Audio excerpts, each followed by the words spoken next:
Horror doesn't always work that well in anime. まあアニメでホラーっていうのは全然可能かなっていうのは思ってました。I mean, clearly it's not impossible. Animation is the perfect medium for drawing a nasty, effed up guy, after all. But for every perfect blue Devilman Crybaby or the first season of The Promised Neverland, there are 10 Tokyo Ghouls, attempted Junji Ito adaptations, or the second season of The Promised Neverland. And there are good reasons for that, the main one being mass production. An Olympic swimming pool's worth of bland slop gets produced every year, animators are pushed to the edge of breaking, and all other values are sublimated to the deity of efficiency. According to my middle school social studies teacher, the most efficient thing you can do is specialize, so by the time a particular cut gets blasted into my slutty little eyeballs, it has already passed through dozens of sets of hands and likely been traced over, and at least some of the character of that original idea has been lost.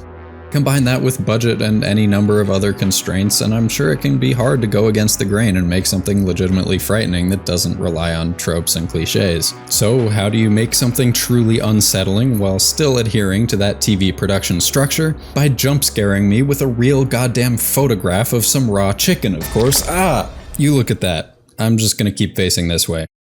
This is the unlikely story of how a company that makes video games about gambling for cute girls spun off a subsidiary animation studio to promote their games, and that studio then beat all the odds and created an imaginative, unconventional horror masterpiece that became the most talked about anime series of the season.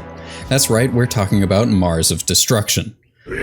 No. I already did that. Taken from various police organizations, why do they look like an idol group? This is The Summer Hikaru Died. Created by Ryohei Takeshita and Cygames Pictures, the studio behind horse racing Twitch.tv sensation turned historical fiction series Uma Musume Pretty Derby. Let's go Rush, baby!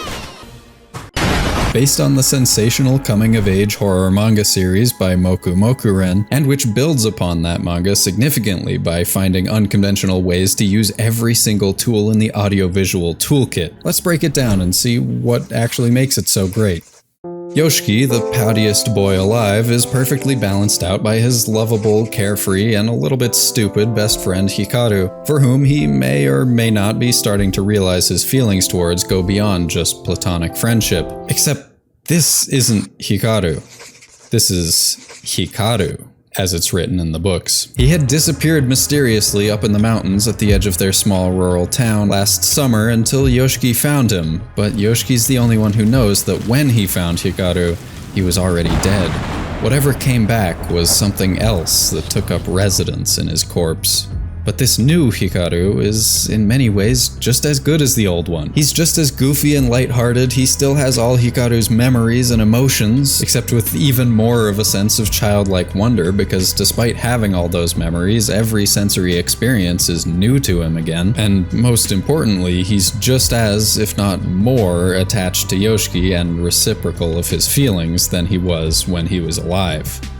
Meanwhile, the elders of the village try to figure out how to deal with the mysterious ancient being Nonuki-sama that's supposed to be confined to the mountains but seems to have escaped. Intellectually, Yoshiki knows this isn't the boy he grew up inseparable from, but fully accepting that would mean he would have to live without him.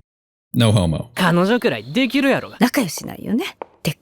And despite the inhuman impulses that show themselves here and there, it feels like at least some of Hikaru is still there, and this version of him still seems genuinely innocent and emotional. He knows something isn't right, but what is he supposed to do? Not comfort the boy he loves when he cries? The series is pervaded with this simmering unease that there's something just under the surface that's undeniably separate from normal human life, not just in Hikaru, but in the world itself. I love this show. There's of course plenty of incredible animation. Just look at the insane detail in this cut, for example. But to focus exclusively on that wouldn't do it justice. The real feat is how perfectly every element comes together. Like these few cuts by Camille Areopagita are beautiful, and the understanding of water physics is extremely impressive, but a cut like this doesn't come close to its full potential until it's been composited in with effects and the 3D background. Right from the first moments, it's already making bold choices. sequences, like this dazzling depiction of the moment Hikaru changes, or this original sequence that cuts back and forth between lowlife demon hunter Tanaka and his hamster sidekick violently tearing apart this poor family's house, and a choir recital where the other students look appropriately bored, but Hikaru just stares at the page, apparently moved by the lyrics as if reading them for the first time. But the two scenes that really convinced me that this was something special came back to back at the end of episode 2. First, when Hikaru unzips his dang ol' skin and tells Yoshiki to come on in and grab a handful. Equal parts body horror and first sexual experience that you're not sure if you're comfortable with. This scene really puts you in Yoshiki's mind with this one of many added point of view shots, this cut with its exaggerated fisheye lens effect, which builds on this panel from the manga, making it feel like he's really getting pulled an impossibly long distance into Hikaru's chest cavity, and these two cuts of his hand on the inside are rendered just a little too realistically, and if I had to guess, I'd say this one looks rotoscoped, which further blurs the line between cartoon and reality. Apparently, the inside of whatever Hikaru is now feels just like marinated raw chicken, and I know sometimes I can get a little too bogged down in film theory stuff on this channel, but just bear with me here, because what this shot does is it makes you say, yowzers, when I sat down to watch my cartoons this evening, I certainly didn't expect to bear witness to a heap of sopping bird flesh. Sergei Eisenstein would be proud. Hey, really quick, this video doesn't have a sponsor, but at the exact same time that it came out, I did upload this video to Patreon, where I walk through how I animated the little intro bit and the animation practice technique that helped me do it. So if you're at all interested in that, you can go check it out, and if you want to support the channel, while also getting access to occasional exclusive content like this, and some other perks depending on the tier, like early access to my videos, or even one of these cute little guys, consider supporting the channel on Patreon. No pressure, but I really appreciate it. Okay, back to the video. I joke, but just casually cutting to live action is actually a really effective way to knock you off balance and undermine the integrity of the animated world Yoshiki lives in. It's here to be gross, but it's also here to suggest that there are more layers to the world than he can normally perceive, and that's what he's feeling around his hand. Just imagine sticking your hand into not just a pile of raw chicken, but a pile of four-dimensional raw chicken. I personally have a really visceral reaction to stuff like this, and it is sort of played for comedy, complete with a silly sound effect, so I don't know if it's just me, but this had me acting like a caricature of person watching horror movie in a theater, straight up peeking through my fingers in case it came back. And don't worry, it comes back. It keeps coming back. And just when you thought it was over, the show goes, you thought that was bad? Now try going into a grocery store and being talked at incessantly by someone who only sort of knows you. Where the manga gets uncomfortably close to this woman's mouth and then hoses you down with a huge torrent of text in this one panel, the anime gradually piles more and more sensory input on your back with each cut. Close-up, point of view, extreme close-up, and we're interrupted by the barcode scanner, as the overly familiar cashier essentially gossips right to Yoshiki's face about his own family. The rhythm of the cuts gets faster and faster. Every little sound is jostling to be heard. The change dispensing, whatever the hell this thing is. Point of view shot, but now you're not even Yoshiki anymore, now you're the ultra spicy wasabi he bought for his sister, and the harsh fluorescent lights are shining directly in your eyes, and you're getting picked up and handled. And now you're watching from the security camera overhead. This rural town can be beautiful and quiet, but it can also be suffocating, deafening. Everyone knows everything about you, whether you want them to or not, and you are always being watched.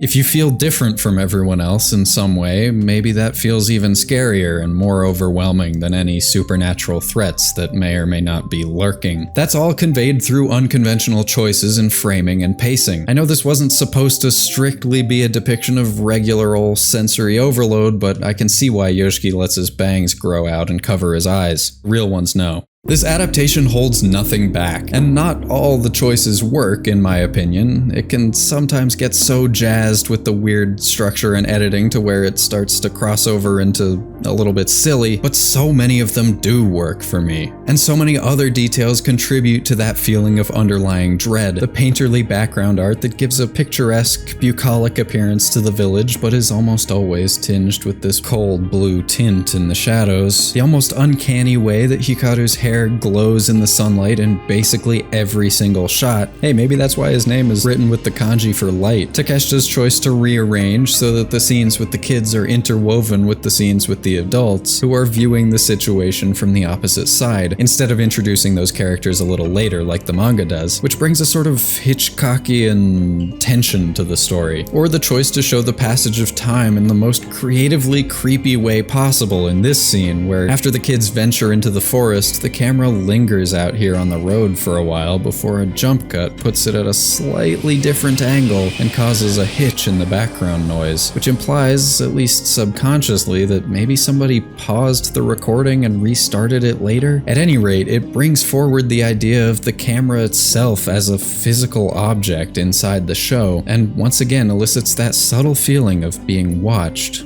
It's all these little choices that make the show really special. These are just a few drops in an ocean of bold choices, and every time I make a video like this, somebody comments something down below that I'm like, I wish I had said that. So make sure to keep that up and keep my ego in check. And while we're here, I won't rule out the possibility of talking more about this show if there keeps being things I want to say about it, so if you're into that, definitely let me know so I can gauge interest. And subscribe and hit the bell to be notified if it happens. It would have been easy for Cygames to create a studio that just makes minimum effort tie-ins for their own properties like Idea Factory did with Mars of Destruction. And it also would have been much more likely for a still relatively new studio like Cygames Pictures to spend years, even decades, just providing production support for other studios before building the manpower, horsepower, and organization to pull off their own full productions. So I am positively flabbergasted that a project with such a drastically different style than anything they've done before turned out so well. But they've been determined to mature into a full, versatile, formidable animation studio remarkably quickly. The studio is of course best known for the Horse Girls, which they took over from Studio Kai, and which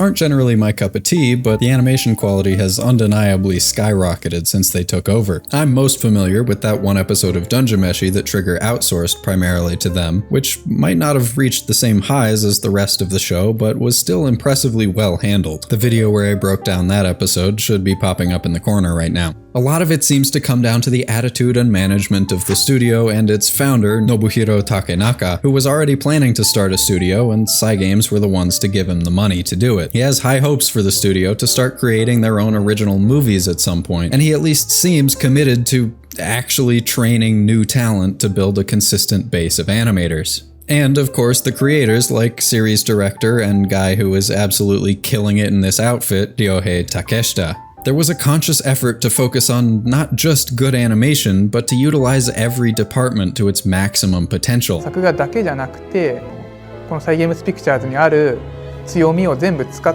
て表現するっていうのは They go into really great detail on some of the ways that this manifested in this making of video, like the simulation of this fractal texture, or the shocking amount of this cut that was created in compositing in After Effects, as explained by director of photography Tomohiro Maeda, who also wins the Swamp Jawn Award for most in character during a making of video because he's whispering softly in my ear through this whole segment. 元々のセルの素材はこういう素材でして影足してもうちょっと足して Or the sorry, I'm getting chills.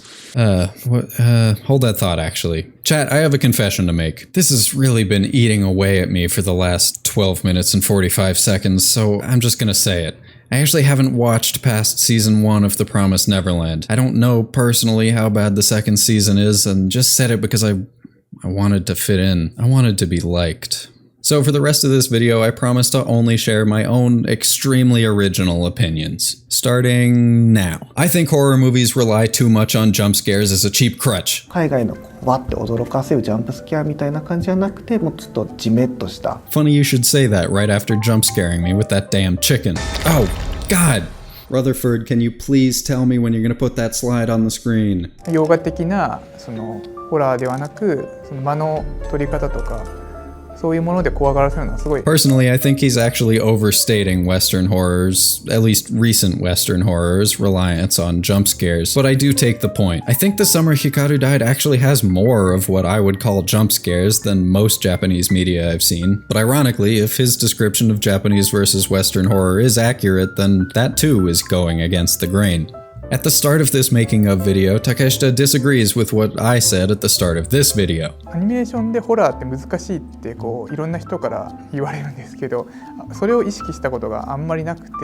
But I think he's right, and I don't think it's as much of a contradiction as it seems. The ability or lack of ability to instill fear isn't inherent to anime, animation, or live action. It seems to be more a matter of willingness to experiment and break conventions in search of ways to express sensory experiences. In an industry that for the most part values efficiency so highly, and a medium with such strong tropes and conventions, that can at times feel hard to come by. But there will always be people willing to push the limits, like Takeshita or Shingo Yamashita, the guy who he seemingly got this highly integrated naturalistic compositing style from when they were both working on Jujutsu Kaisen, and the guy who changed the face of anime openings over the past 5 years. If you want to hear more about that and learn why it seems like every anime opening now is an abstract, found footage art film, you can click on this other video that I assume is about to pop up on the screen right over there. And a big thank you to my wonderfully four-dimensional supporters on Patreon: Smackintosh, Scorpiante, Katie L, Serial Isle, Leia Pico, Nutaf, Patrick Davison, Arborix,